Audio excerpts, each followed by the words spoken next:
On commence par témoin donc, de ces journées d'information de l'eau. Nathalie Cramosta, vous aussi, donc, vous connaissez bien, directrice alors, du laboratoire CEMIAG.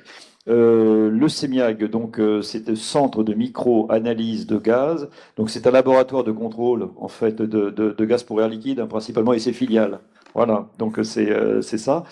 Et puis, donc, qu'est-ce que vous avez? En fait, vous avez plein de titres, mais enfin bon, on va s'arrêter là dans un premier temps. Et surtout, pour ces journées, alors qu'est-ce que vous avez assisté à quoi dans ces années 1990, 2006 par exemple? Qu'est-ce qu'il y a eu? Alors je sais qu'il y a eu des politiques là qui sont venus et qui ont bien soutenu donc l'affaire. Qu'est-ce qu'on a comme souvenir? Alors, ce que l'on a comme souvenir, c'est d'avoir commencé en tant qu'étudiante en 88, d'avoir trempé avec toute la thématique sur l'ozone, mais aussi sur la partie développement des nouvelles technologies membranaires, d'avoir contribué en 90 comme petite main pour les JE 90 avec Joseph Delatte, qui était président à l'époque, et puis m'être retrouvée en 92 présidente à gérer l'arrivée de deux ministres avec le soutien de Bernard et toute l'équipe de l'APTEN pour faire venir à l'époque Ségolène Royal, ministre de l'Environnement, et Hubert Curien, ministre de l'Industrie. Alors là, vous coupez les micros, s'il vous plaît. Moi, ce dont je me souviens, lors de cette venue, c'est que nous avions un amphithéâtre faculté des sciences sur le campus. Je n'ai jamais vu autant de CRS en si peu de temps pour deux ministres. C'est un événement qui va très vite.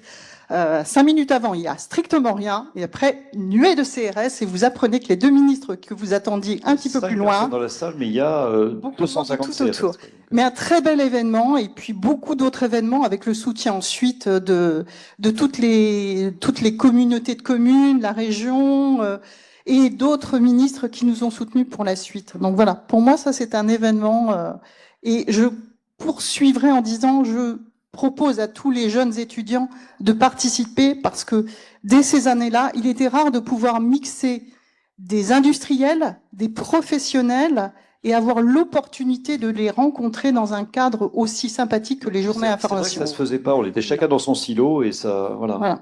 Ah, oui. Donc c'était le début des membranes, c'est le début du choix des membranes, là, complètement. Oui, donc. tout à fait. Et on en discutait tout à l'heure avec Laurent. Il faut savoir que dans l'industrie, les problématiques que l'on rencontre sur les eaux potables, nous les avons également, parce que bon nombre de gaz et bon nombre d'industriels ont à différents moments dans leur process une utilisation d'eau potable, qui va être en amont d'une fabrication, que ce soit, on parlait d'agroalimentaire, vous parliez de plats cuisinés, ce peut être aussi des étapes de médicaments, on va y retrouver du gaz pour ses propriétés bactéricides ou pour ses propriétés froides, mais on va aussi retrouver des étapes de fabrication où les technologies membranaires, nous en avons besoin. Voilà, je m'arrête là parce qu'il faut être court. Et nous allons développer donc ces technologies membranaires, donc voir comment elles ont sacrément évolué. Avec vous, Emmanuel Fillou, donc donc industriel, responsable du département procédés avancés au sein du pôle eau du CIRC. Je reprends mon souffle, donc le Centre international de recherche sur l'eau et de l'environnement de Suez. Non, mais évidemment que c'est important. Ingénieur chimiste, docteur, donc vous retrouvez quelques-uns. Ça peut être copine, copain, donc là aussi. Et donc de voir avec vous comment tout ceci a, on va dire, joyeusement évolué. C'est-à-dire que quels ont été les principaux, on va dire, moteurs de l'innovation dans les technologies de membrane pour la production d'eau potable. Donc les membranes arrivent, on a très bien vu, Ode au charbon actif et à l'ozone, qui sont quand même des choses qui fonctionnent encore bien, qui sont encore robustes, qui ont des inconvénients, il faut arbitrer, etc. On arrive, qu'est-ce que ça donne? Voilà, innovation avec les membranes. Donc, ce qu'on peut dire, c'est que, encore une fois, la France a été précurseur, acteur en tout cas, dans le développement des membranes. Donc, au début, c'était plutôt pour le traitement des eaux karstiques, et on a dit un gros avantage par la compacité, un pouvoir de désinfection sans utiliser de chimie, de chlore ou d'ozonation, comme on a parlé avant. Donc, c'était assez disruptif. Et donc en France, on a été à l'origine des premières membranes d'ultrafiltration avec Aquasource, avec une première usine à Moncourt dans la Haute-Saône. Vesoul, Grès, je remets en perspective, et les 1000 étangs. Très très beau. La planche des belles filles si vous faites du vélo. Pardon, on y va. Donc, je pense que ça faisait partie, quoi. Moi, j'étais pas encore dans la recherche à l'époque, mais je pense que c'était une époque chouette parce qu'il y a eu énormément de nouveaux développements autour de ces technologies et beaucoup d'interactions entre les privés et l'académie sur le développement de ces technologies, avec l'évolution après vers les autres surfaces et l'arrivée d'innovations comme la microcoagulation ou le couplage avec le charbon actif en poudre pour pouvoir traiter les problématiques aussi de pesticides et de pollution dissoute. Donc voilà, et donc on évolue un peu. Aujourd'hui, finalement, c'est ce qu'on disait, ces membranes, on les place plutôt en affinage ou en pré-traitement du coup de d'autres membranes, les membranes d'osmose inverse. Alors les avantages quand même, globalement, qu'est-ce que l'on voit? Après, vous Euh, inquiétez pas, je vais vous envoyer sur le colmatage. Mais bon, mais non, mais les avantages. Non, mais après, ce qu'on a dit, le gros avantage, c'est la compacité. Et d'ailleurs, c'est pas pour rien qu'aujourd'hui, c'est une technologie aussi qui est beaucoup développée dans les unités d'urgence pour traiter les risques sanitaires, pour pouvoir déployer une eau potable rapidement. Ouais, oui, voilà. Donc ça, je pense que c'est vraiment un gros avantage et ça permet dans certaines zones de pouvoir doubler la capacité d'une usine sans modifier l'empreinte au sol. Et après, son pouvoir de désinfection en utilisant moins de chimie, parce que quand on parle d'évolution sur ce qu'on cherche aussi, c'est à traiter les pollutions qu'on a générées. On en a parlé avant, mais c'est aussi d'essayer de produire de l'eau en utilisant moins de produits chimiques, en réduisant l'empreinte carbone. Donc il y a des gros avantages Le de cette couplage séparation. eau-énergie, de toute façon, vous l'avez, que ce soit dans le dessalement, que ce soit là, partout, Oui. il est là. Hein, donc, Alors pour l'énergie, on va pas faire la pub de l'énergie avec les membranes, on va pas se mentir, mais il y a des fois en tout cas dans certains cas, et aujourd'hui on le voit, c'est que c'est complémentaire avec le charbon actif et qu'aujourd'hui on fait face à des pollutions où on n'a pas d'autre choix que de mettre des membranes. Et donc c'est important, encore une fois, de bien avoir en tête les avantages et les inconvénients de chaque approche pour proposer la meilleure technologie au meilleur prix. Alors maintenant, vous travaillez sur quoi? Là, je parlais effectivement de colmatage, question de durabilité, donc aussi donc pour les membranes, la question donc du coût énergétique. Voilà, donc tout ça c'est sur la table, ça continue pour faire évoluer les choses. Alors, au niveau énergie, sur les membranes d'ultrafiltration, on a quand même bien optimisé avec toute la recherche. Là, le sujet, il est plutôt sur les membranes d'osmose inverse en dessalement. Oui. Donc après... Parce que s'il faut une centrale nucléaire à côté de chaque usine de dessalement, non, je grossis le trait, mais on a vu il n'y a pas longtemps donc un très bon sujet sur les Canaries. Donc là aussi, alors là c'est, il y en a dans tous les sens. Alors après, la finalité, je sais que c'est pas là le lieu du débat, mais enfin c'est encore autre chose pour le tourisme, etc. et tout, et la saumure qui dégage après au fond des eaux. Bon bref, mais pour vous donc. Sur le colmatage, là, alors là aussi, donc il y a le coût, ça vous venez de parler un petit peu du coût énergétique. Bon, ça peut ça peut se maîtriser. Alors, le colmatage, c'est un sujet qui anime toujours au niveau de la recherche et l'industrie. Après, avec un bon pré-traitement, on arrive à maîtriser. Il faut sélectionner le bon pré-traitement et la bonne membrane en fonction de l'eau qu'on a à traiter. Mais bon, c'est sûr que c'est toujours un sujet, mais avec un bon pré-traitement, on arrive quand même à avoir des performances qui sont pas mal, quoi. qui sont pas mal. Ok. Et sinon, alors ça, c'est autre chose, mais quand même, c'est important. Surtout ici, quel était le rôle, le lien entre les secteurs, on va dire, publics et les secteurs privés de l'innovation? Puisque c'est ça aussi qui fonctionne. Donc, oui, ce que vous avez en ce qui concerne les membranes, entre la recherche, les secteurs publics d'un côté, et donc le domaine privé aussi que vous représentez. Comment ça marche, ça?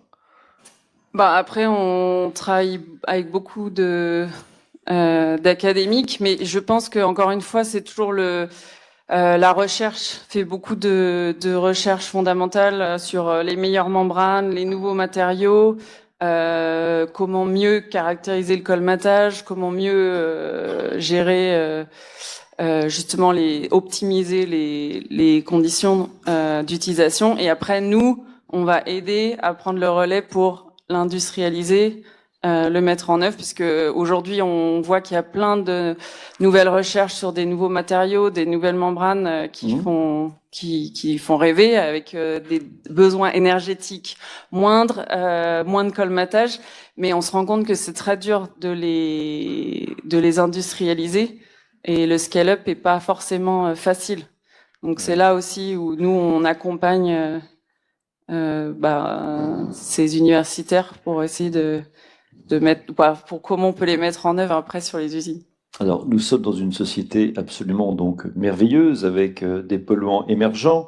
Donc, vous êtes arrivés donc les uns les autres quand même à faire un sacré boulot et à dire non, stop, c'est bon, vous n'allez pas passer. Allez, les PFAS maintenant dans les systèmes de traitement de l'eau qui sont oui, non, non, mais ça peut, hein, si vous pouvez y aller, moi ça me dérange pas, hein, ça peut être une question commune, hein, tout ça, donc je vois bonheur. Donc les gens viennent de découvrir à peine ce que c'était, hein, métabolique, PFAS, les gens savent pas, ici un peu mieux, hein, bon, mais globalement ils savent pas, mais ils ont la trouille, voilà, on leur dit, bah non, bah il y a ça, ton eau, ouais, elle est bonne, mais elle est remplie de PFAS, et on peut rien faire, actuellement, je sais pas où on en est avec les membranes là. Aujourd'hui, on a des solutions pour traiter les PFAS. Que ce soit avec l'absorption, les charbons actifs et les membranes. Oui, parce que j'ai appris il n'y a pas longtemps, ça c'est bien, c'est absorption et adsorption, donc avec AD, donc c'est pas.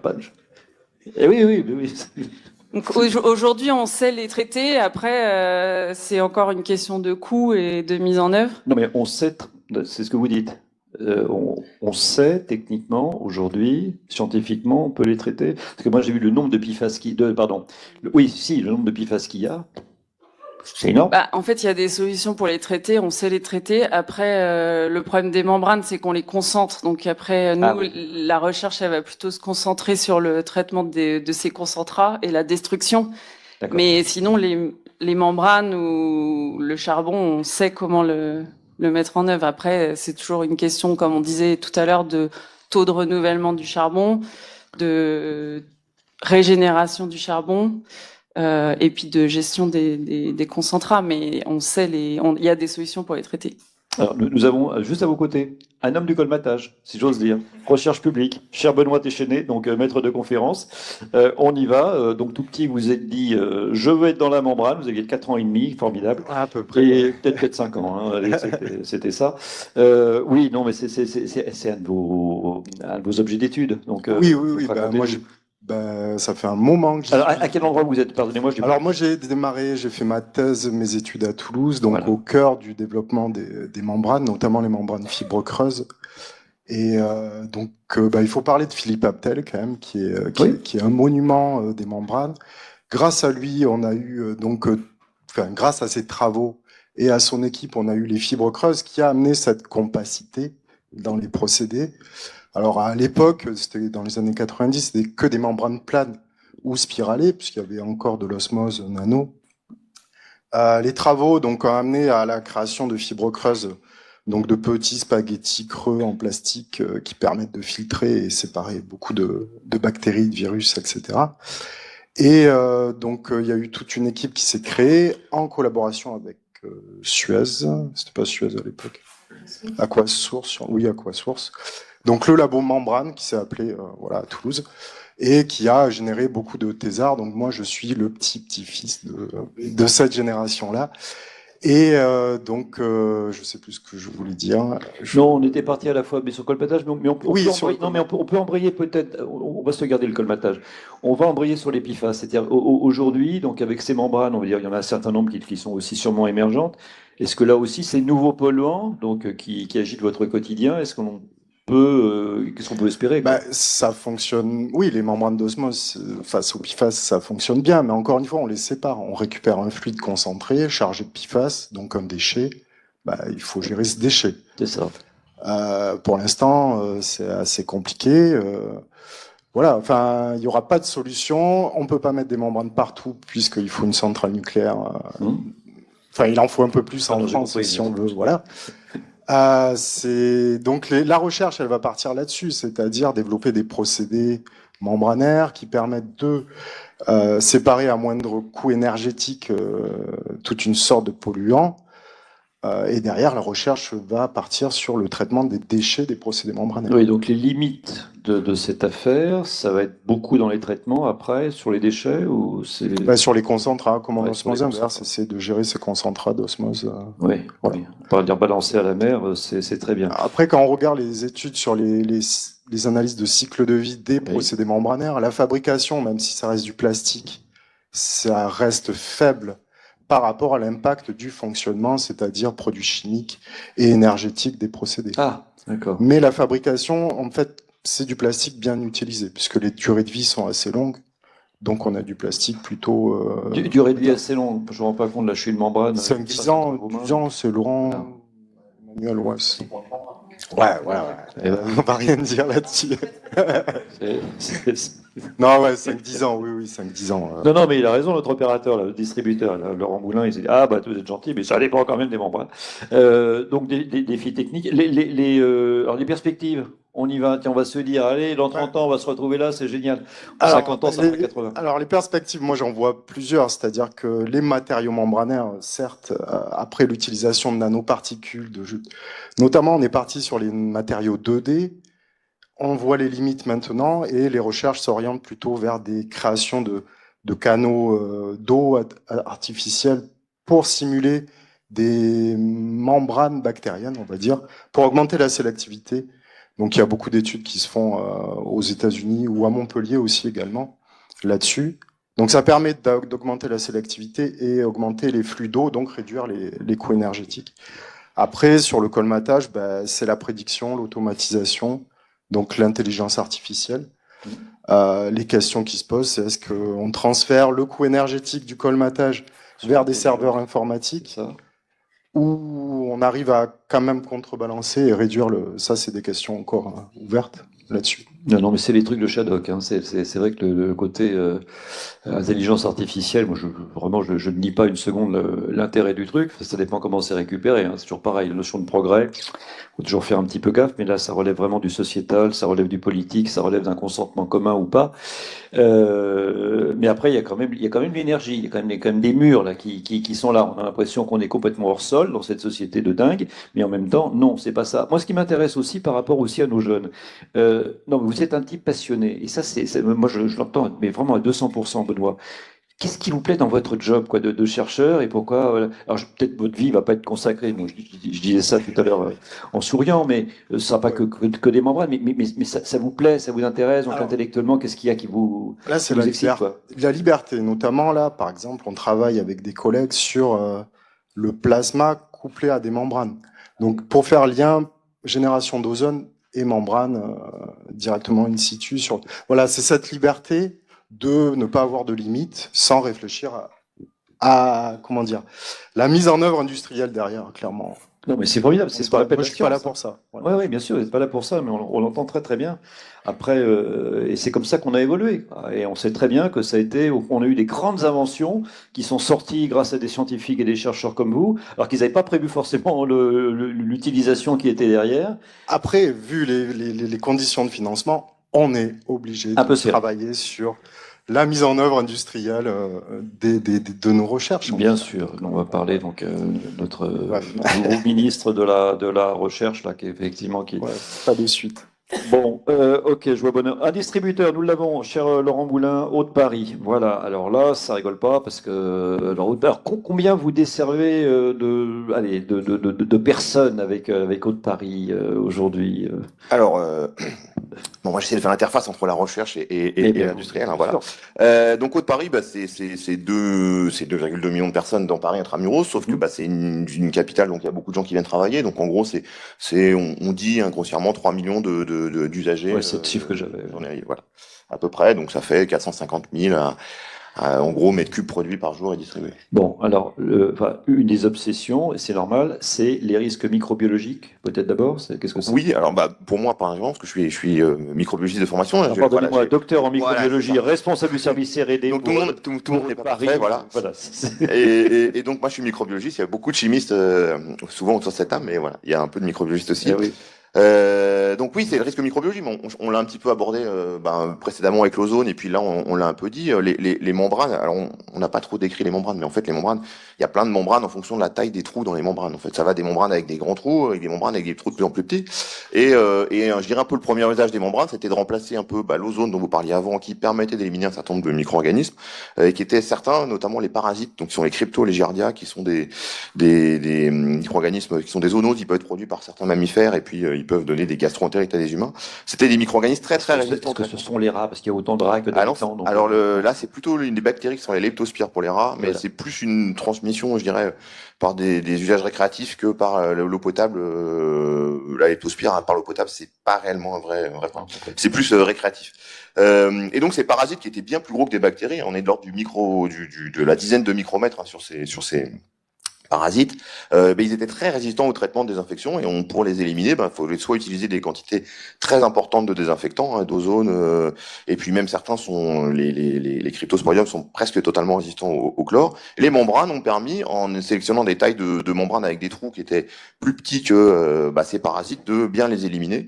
Et ça a été un peu je dirais l'un des premiers avantages de la microbiologie des membranes, c'est de traiter ce problème-là. Ça a même tellement bien traité que les anglo-saxons se sont rendus compte à des endroits qu'ils avaient des problématiques de parasites qu'ils n'avaient même pas détectés par les systèmes de surveillance, mais que les gens avaient moins de cryptosporidiose quand ils mettaient des membranes, parce que finalement ils traitaient mieux leurs eaux qui étaient contaminées par ces parasites. Donc, de toute façon, c'est la désinfection, évidemment, que vous avez dans le collimateur, et ça, c'est logique. Vous l'avez très, très bien rappelé, parce que les trous dans la raquette, c'est différent. On va aller de la microfiltration à l'ultrafiltration, et je crois qu'il doit y avoir un facteur 10 là-dedans entre les... Ouais, ça va même encore plus loin, jusqu'à l'osmose, où normalement, il n'y a que les molécules d'eau qui passent. Ah oui, voilà. Exact. Parce que c'est des membranes il n'y a même plus de trous, là, c'est la diffusion de l'eau. Donc, mais le modèle, et on travaille beaucoup avec les chercheurs là-dessus, le modèle, que ce soit avec Benoît ou d'autres chercheurs en France, le modèle un peu du tamis, du tamis, et on va arrêter, parce qu'on a des tailles de trous qui permettent d'arrêter les micro-organismes. C'est un petit peu moins vrai pour les virus, où il y a d'autres mécanismes qui se mettent en jeu sur les membranes. Il y a la charge des virus, parce qu'on en parlait un peu tout à l'heure, des polios, il y a la charge des virus, leur forme, ils sont déformables un petit peu. Donc l'étude sur les membranes a montré qu'on allait un peu plus loin que cet effet taille de trou, et que la composition des membranes, leur charge, ce qu'il y avait à leur surface, jouait beaucoup sur l'élimination d'un certain nombre de pathogènes. Est-ce qu'il y a eu donc aussi, on l'imagine bien, une évolution donc des méthodes analytiques aussi dans ce domaine? Alors, dans le domaine de la microbiologie, oui, il y a une très grande évolution. Jean-Pierre parlait tout à l'heure des poliovirus, qui était l'une des premières questionnements sur l'eau, parce que c'était une maladie assez problématique.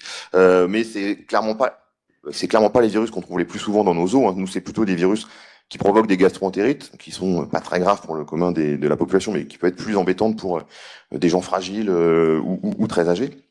Ces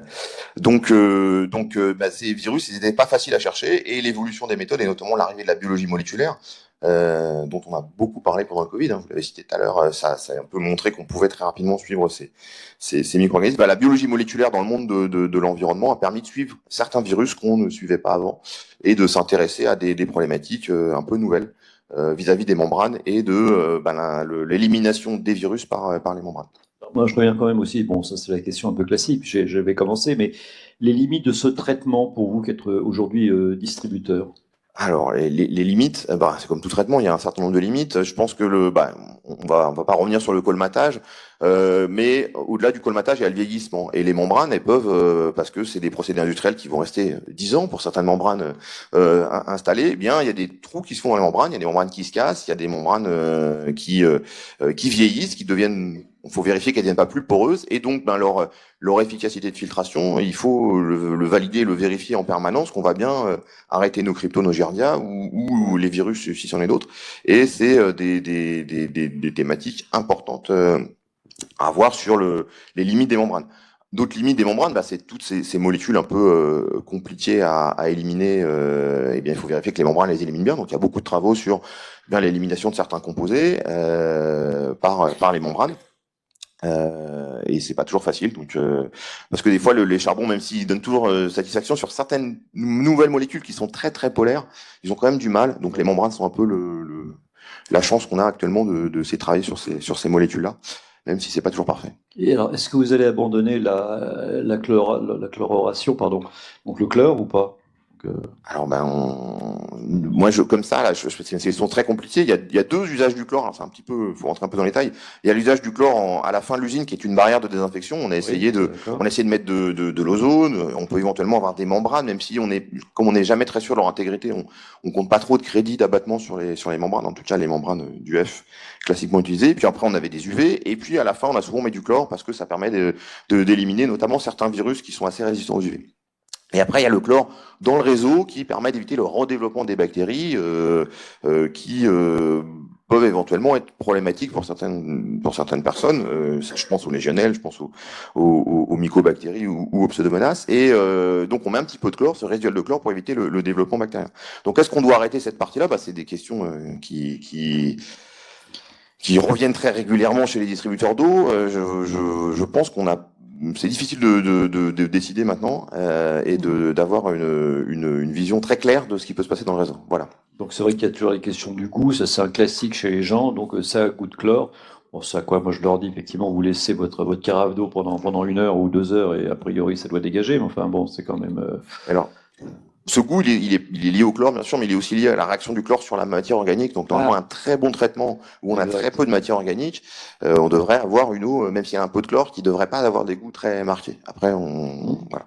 Alors donc, il y a, et ça vous est cher aussi à votre mère. Bon, coût financier et coût donc environnemental. Alors, sur le coût financier, là aussi, on revient sur la question de l'énergie. Ça doit être assez costaud, quoi, la note, je veux dire, électrique chez Haute-Paris. Bon, c'est normal. On va tous la payer, c'est logique aussi. Alors, où en est-on, là aussi? Qu'est-ce qu'on arbitre? Donc, Alors, c'est des questions que je maîtrise moins bien. Bon, j'ai compris le maire au début, je comprenais pas que vous parliez de ma mère. Mais la maire de Paris, c'est des questions très importantes, hein, les coûts énergétiques. Tout le monde tout le monde les énergies sont dans un bateau. Hein, mais c'est compliqué parce que d'un point de vue qualité, généralement, c'est pas une thématique qu'on prend beaucoup. On essaie de produire de proposer ou de travailler sur la meilleure qualité possible. Et après, c'est d'autres personnes qui vont regarder la faisabilité. Parce que l'osmose inverse, c'est vachement bien. Je veux dire que l'osmose inverse vous traite effectivement. Alors, il fait des concentrats. On peut en parler longuement. Sur certaines molécules, c'est plus ou moins compliqué. Mais derrière, il faut quand même reminéraliser l'eau parce que vous avez dit qui est pas minéralisée. Donc ça, c'est la première questionnement. Et le deuxième, effectivement, on utilise des quantités d'énergie gigantesques. Et est-ce que le jeu en vaut la chandelle, si on peut en parler comme ça? J'ai pas, enfin si, je le dis quand même. C'est bien fait ce qu'on disait tout à l'heure. Je me dis que tant qu'on a que ça comme souci dans la vie, c'est qu'on est encore un pays riche. Bon, mais non, mais en même temps, faut le faire. Faut travailler véritablement là-dessus. Mais j'ai eu la chance à l'époque d'aller dans des pays comme la Somalie, comme le Yémen. Bon, on peut plus y aller. Hein. Aujourd'hui, c'est fini. Vous avez 20-25% des pays, vous y allez plus. C'est pas les mêmes problématiques. Alors, une fois de plus, c'est pas pour autant qu'il faut se gratter pour se faire souffrir et surtout ne pas chercher, etc. et tout ça. Mais bon, voilà. Donc, si on n'a que le problème du goût, par exemple, non, mais le problème énergétique, il est important. Est-ce que vous avez envie de rajouter, par rapport à notre table ronde, je sais pas, Emmanuel, non. Si, on passe le micro. Allez, hop. Non, mais on peut dire, dans les pays en voie de développement, on peut appliquer des membranes en gravitaire qui limitent l'énergie et qui permettent de limiter les risques sanitaires à moindre coût. C'est pas quelque chose que nous on met en place, mais ça c'est des choses qui sont appliquées. Après, au niveau de l'énergie, on fait du couplage avec l'énergie solaire de plus en plus. Donc il y a quand même des choses, on fait de la récupération d'énergie, quoi. Il y a quand même des optimisations qui sont faites. Après, c'est sûr que ça reste moins bon qu'un traitement conventionnel, mais encore une fois, on va pas mettre des membranes pour faire de la membrane. Ça sera toujours parce que le traitement conventionnel est pas suffisant ou qu'il y a un contexte qui fait que la membrane fait sens. Merci à vous. Donc, Emmanuel, est-ce que vous souhaitez, je sais pas, rajouter quelque chose? Je vous en prie. Ils sont passés, c'est bien. C'est une très, très belle phase de rugby, là. Moi, je trouve que c'est pas mal, une descente de micro, là, qui est... Non, mais c'est... Je vais prendre la fin. Simplement pour préciser, je pense que on l'a vu aussi sur cette thématique, sur la partie membranaire, en fait, l'implication aussi des journées information eau, zone d'échange, je tiens à le rappeler, Zone de discussion aussi avec les élèves, hein, ne l'oubliez pas, c'est vraiment un avantage. Moi, je tiens à le signaler. Cet avantage qui nous est donné de pouvoir échanger avec des professionnels, de pouvoir échanger même dans les temps de café ou à d'autres moments de la journée. Donc, profitons-en, parce qu'en fait, toutes ces technologies, moi qui suis plutôt dans l'industrie, elles se retrouvent à différentes étapes et elles sont primordiales. Et vous parliez de problèmes d'eau du côté des Vosges, mais on le voit dans les années 90, nous avons eu d'autres événements de pollution pour des gros industriels dans l'agroalimentaire qui ont eu des conséquences énormes. Et ces gens sont actuellement confrontés aussi par cette même problématique que nous avons tous, c'est maîtriser notre énergie et maîtriser notre consommation en eau. Donc, les challenges sont devant nous. Ouais. Merci. Oui, oui. Alors, le seul petit côté positif, la France n'est pas du tout écolo, hein, ça se saurait. Bon. Mais en revanche, on a baissé de 8% la consommation d'eau, donc évidemment que chez Veolia, à la SOR et Suez, pour citer les trois principaux, aussi, ça pose un léger problème, vous voyez, dans le modèle donc économique, mais on a réussi donc là-dessus à le faire. Bien, ça a été pareil aussi pour l'électricité, ça a marché aussi pour le gaz, voilà. Donc c'est le facteur prix qui fait bouger un petit peu les gens, le facteur santé aussi, ça les fait bouger, mais ça c'est pour d'autres sujets. Alors non, j'exagère toujours, moi je grossis le trait un peu exprès. Il y a aussi quand même des motivations écologiques, pas exagérer non plus, mais au départ ça a été ça. Jusqu'à présent, et vous on l'a très bien dit, c'est-à-dire que les politiques se sont emparés véritablement du sujet, non pas qu'ils étaient distants, mais ça a été l'été 2022. Là, on a vu tous les politiques sortir du bois. Moi, j'ai pas arrêté, j'ai fait 8, 10, 12, je sais plus, dans des départements, des assises de l'eau dans différents départements de France. Parce que là, évidemment, on se retrouvait, si vous voulez, devant ce même verre d'eau qui a le contenu du café, bon, et autour de la table, vous mettez un énergéticien, vous mettez un agriculteur, vous mettez un maraîcher, vous mettez un éleveur, vous mettez un loueur de pédalo, vous mettez un hôtelier, vous mettez un ragondin, vous mettez un pêcheur, et chacun va avoir, et bon, en particulier, et les industriels, qui consomment aussi un petit peu de flotte, vous mettez un fromager, tout ce que vous voulez. Chacun va avoir un avis qui va être différent et c'est qu'est-ce que je vais prendre moi? Et donc la notion de partage dans une société merveilleusement individualiste depuis à peu près une cinquantaine d'années, on a transformé le nous en jeu, on va l'avoir avec l'eau. On va l'avoir effectivement avec l'eau. Et c'est pas simplement que le facteur prix qui va faire... il se tait, celui-là, c'est incroyable, vous voyez, donc c'est ça. Alors dans les émissions de radio, je les coupe, mais là, juste pardonnez-moi un tout petit peu oublié, il se calme. Donc on en est là effectivement aujourd'hui. Mais en même temps, le sujet est passionnant. Ça ne veut pas dire qu'on ne va pas y arriver. Ça veut dire que ça va être compliqué. C'est aussi bien compliqué, j'allais dire, techniquement, scientifiquement, etc. Mais on a quand même enfin, je le vois, enfin, vous êtes aussi bien à la table que vous, et tous les jeunes qui sont là, BTS ou pas BTS, peu importe, on a besoin de vous. On a besoin de vous. Donc moi, je le répète, vous avez un avenir. Vous avez un avenir. Il va être totalement différent de celui de nos parents et de vos parents et de vos grands-parents. Vous aurez le droit de les engueuler pour certaines choses, très bien. Mais vous avez un avenir. Et ça ne veut pas dire que vous ne serez pas heureux. C'est-à-dire que ce sera différent. Et que jusqu'à présent, je résume comme ça, depuis 50 ans, puisqu'on est à 50 ans. Il y a 50 ans, les désirs de l'homme étaient encore supérieurs à la réalité du monde. Et aujourd'hui, ça s'inverse. C'est simplement les lois physiques qui vont décider de notre destin commun. Ça va être ça. Donc le climat, la conséquence, l'eau, tout est lié donc là-dessus. L'énergie, oui, c'est formidable. On trouve on fait des gains dans tous les sens, mais vous avez des effets rebonds. Puis moi, quand je suis né, qu'un certain nombre de personnes dans la salle sont nées, il y avait 3 milliards d'individus sur Terre.